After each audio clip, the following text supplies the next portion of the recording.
Corsa di chiusura dal Savio, confronto riservato a femmine di 4 anni.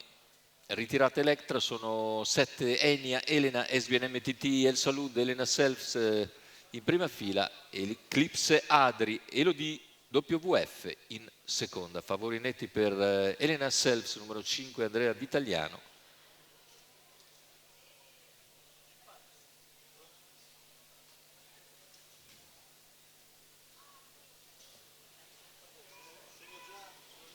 Partiti con El Salud molto svelta che assume l'iniziativa e in breve va a condurre nei confronti di Elena, quindi Enia, ancora Elodie WWF, Elena Selfs e le altre tutte in fila indiana. 200 metri in 14,5 con El Salud che continua a guidare tranquillamente.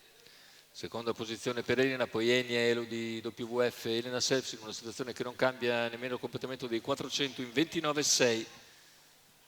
Ora niente, continua ad andare via di buona lena la battistrada El Salud che arriva ai 600 in 45,6 da 1,16. Nessuno muove all'esterno per il momento, con ritmo che si mantiene piuttosto elevato per la categoria. A questo punto la progressione di Elodie WWF che lascia la quarta posizione e si presenta in avanti. Elena Selfs ne segue le mosse. Intanto c'è l'errore di Elena. Elena sbaglia a 700 dalla conclusione, sbaglia anche Elodie WWF e continua a guidare numero nettamente 8 Elodie WWF squalificato. El Salud che ha anche Elena Selfs numero incappata 5, in un errore. Elena Selfs Enia invece si avvicina.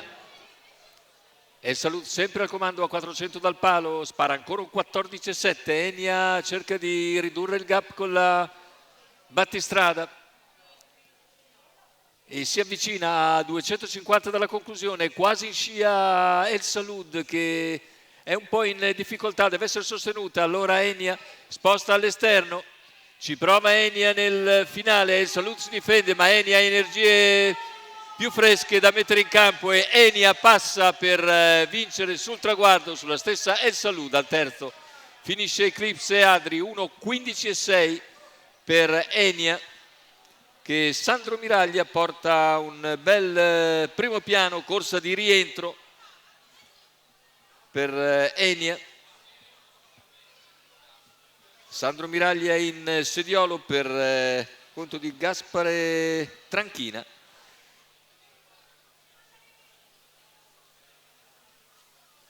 L'allevamento Folli, andiamo a rivedere il primo piano di Enia che passa nettamente sul traguardo. El Salud aveva guidato, condotto fin dal via, ha dovuto adeguarsi al secondo posto in arrivo, tanti gli errori. Al terzo posto chiude Eclipse Adri. È tutto per questo convegno di corse dal Savio, l'appuntamento è per sabato prossimo.